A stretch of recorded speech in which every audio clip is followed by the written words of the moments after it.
This is the Object 260, a Tier 10 Soviet collector heavy tank. A vehicle that, well, let's be real, throughout the past years of Blitz has never been in a necessarily strong state. A lot of the other Tier 10s have kept getting buffed, and this vehicle just kinda stayed mediocre. However, World of Tanks has finally buffed this vehicle, and they have buffed it in a pretty massive way. The upper plate went from about 270-ish millimeters thick to 330. Now this is directly flat ground, so at the best angle you'll get, but still, that's pretty dang impressive. That means the majority of standard shells are now going to struggle to penetrate the upper plate of the 260. That's actually really nice. The vehicle also got a slight DPM buff, but at the expense of the armor, also lost a bit of mobility, but it still reaches 50, so I think it's fine. At the end of the day, it's very welcomed to see this kind of change done to the Object 260, because this is a vehicle that has definitely needed a buff for years. And I'm just so glad that it finally got a buff. So let's see what we can do in this first battle. Up against us, we have a Bosch Chatillon 25-ton and a Skoda T50 for mobility. They also have an E100, a Kron, and a 50 TP, but oh boy, two FE2 and 5 B183s. Alright, well we're going to be pretty careful this game. You'll notice the very solid mobility of the 260 right out of the beginning, but you'll also notice that it is not nearly as fast as it used to be. We're only going like 38 right now, which is fast, don't get me wrong, but the tank used to go like 50 non-stop. So, yeah, it's a little bit slower, but I'd much rather have the armor than the increased mobility. So for now, we are just waiting for the enemy to get spotted. Now, judging that nothing has been spotted, I would predict that their entire team is over towards base A. Because of that, I am not going to poke to shoot that Skoda, because it's very possible they have 2183 sitting right in that back campy spot, and I'll be demolished for, thinking I can do anything. So for now, we're just going to wait right here. We got the enemy 50 TP driving into the open. There you go, nice shot, and look at that, I predicted correctly. The 183s are indeed camping all the way in the back. Let's go for another shell. I do not know how that didn't pen. That's actually rather frustrating, but let's reload. Maybe we can get a shell into the Skoda this time. There you go. Nice 385 damage shot. Let's put on our adrenaline. I mean, clearly this guy is kind of lost, so I'm just going to take advantage of him while I can. The problem is we are already down 2 tanks, being a 183 and our Batchat. Good news is that at least we're getting a little bit of damage out. I mean, the enemy Skoda got bonked pretty hard. The Kron's all the way in the back, but it doesn't look like he's going to make his way out of his little hermit crab hole back there. It is not looking good for our team. The enemy 183 is dead, though, which is actually quite good. I was correct, though. Their 183 was directly in that back spot like a little stinker. That position is so annoying to deal with because of just what it can do. We're going to aim at a heat shell. We do get a nice penetration onto the enemy E100. And we got the Bosch Chatillon 25-ton rolling off to our side. Okay, well, maybe we can get some damage into the enemy Batchat. There you go. Nice 430 damage shot into his vehicle. And now the Grill and Batchat are going to be pushing, or not the Grill, sorry, the Kron and Batchat are going to be pushing my poor Grill 15. We're going to get one shell into the Batchat. Now we're going to push towards this player. You know what's funny is we have not used our armor once yet in this game. Like, nobody's even shot us.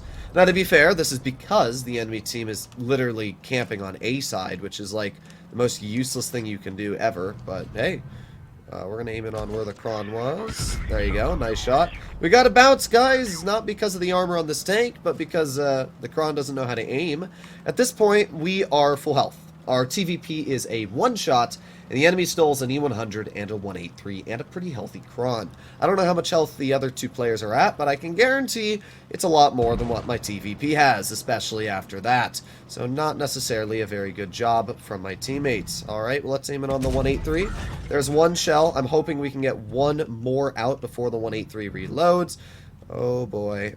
Okay, we do get that shell out. Pretty lucky shot, not going to lie. Let's reload again, see if we can get another shot into the enemy 183, and bonk, there you go. Another nice shot, 445 into his vehicle. Now we're going to drive all the way on up, and we're going to see if we can finish his tank off. Alright, and driving, we're going to load in a heat shell.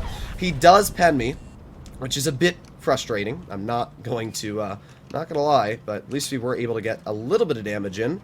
Alright, let's back up and aim in a heat shell on the 100. Unfortunately, we are not able to actually pen the heat shell into his vehicle. Alright, we got the enemy Kron off to our side, and look at that, we actually got a bounce. Crazy! Looks like this tank's armor does seem to work a bit more than it used to, which is something important, I guess. I mean, it's not going to matter. Oh, it goes right into the 100 gun, which is actually really irritating. Yeah. Yeah, this is a loss and a half. It doesn't matter how skilled you are sometimes. The teams around you just suck. Now, what you did notice there is the 100 and Kron went directly through my upper plate. So as I said before, it's not very hard to penetrate this vehicle's upper plate. It'll just be a little bit trickier. So first game, we did 5,000 damage and only blocked about 1,400. Now, as I said before, we didn't really have the opportunity to try and block anything because the way our team and the enemy team played. It's really disappointing that our TVP just threw his tank away there, but oh well. Actually, it's not just the TVP, let's be real. That whole team threw their tanks away within like 10 seconds of that battle, so unfortunate. We still did pretty good though. I'll take 5,000 damage. Alright, second battle. This is on Canyon, a map that is not very friendly towards poor gun depression vehicles, which is exactly what I'm driving. So we're going to go over towards base C. Now we have a stock, it looks to be a fully stock Leopard PTA. So that guy, he's useless. We got a no camo 50 TP, little Sussler, and we also got a CS63 on our team. I'm tempted to make a video on the CS63, but at the same time, I don't really know. The tank is so useless in my opinion as of the current patch. I don't know. I don't really know. But either way, we're going to drive over towards base C, and we'll see what we can do. Alright, full speed ahead. Come on, get up to 50 kilometers per hour. 47, 46, 45, 43. Yeah, it's definitely not nearly as mobile as it used to be on overall power to weight. But as I said, that's pretty fine, as we're still very fast. We got the enemy AMX 50B off to the side. We get one shell into his vehicle. Oh boy, the only help we have right now is a stock Leopard. Not necessarily what I would say is a good help. Alright, well let's back up. The only way we're going to get bounces is if we chill right back here. Not really sure why these guys are so scared, but I'm just going to wait. There you go. Nice shot into the enemy 50 TP. He doesn't even really care about me. Interesting. Alright. Oh, we also got the 50B off to the side. Let's see if we can get another shell into the 50B. There you go. Nice bonkaroonie. I'm going to try and ignore the T50 right now, and we're going to get another shell into the rear of the 50B. Nice 475 HE, and our 50 TP HEs him as well. Now we're going to reload again. 3, 2, 1. There you go. This is where obviously the DPM of this vehicle being very high is nice, because we're able to cut through our opponents, get some decent chunks of damage out. 50 TP gets shot quite hard. We're going to get a nice shot into that player, but 268 gets a really, really lucky snap into our vehicle, which is actually rather irritating, I'm not going to lie. Let's just try and bonk the player right there. Nice, okay. But now we got a Jagdtiger rushing us, which has insane levels of DPM. And yeah, I'm going to be real, the armor, I don't know. I mean, obviously I'm not playing the tank, like, very smart, but it doesn't seem like people are struggling too much to pen me either. Let's see if we can hold off this Jagdtiger. Let's get a nice shot into his lower plate. There you go. We were able to angle the tank and get a nice bounce, which is obviously quite important. Let's see if we can get another shot into his vehicle by any chance. Boy, this is where the gun depression on the tank feels so bad. Alright, Jagdtiger is going to most likely turn for the C100, which he does, and we get the finishing shell for 135.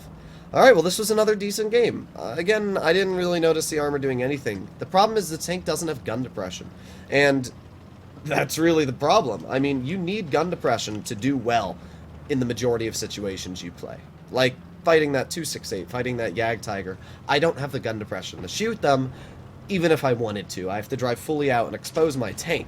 And that's where I always really dislike the 260, is that, like, yeah, if the armor's hull down, it's okay, but I don't know, a lot of the positions you actually play, the armor doesn't work hull down. Now, to be fair, Canyon is a very poor map to work gun depression, but there will be times when you play on Canyon, or you play on maps like Himmelsdorf, where you don't have the option to really use your armor hull down, which means that it's going to be quite useless.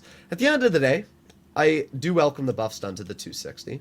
I didn't really notice much of a difference, though, I'm going to be honest.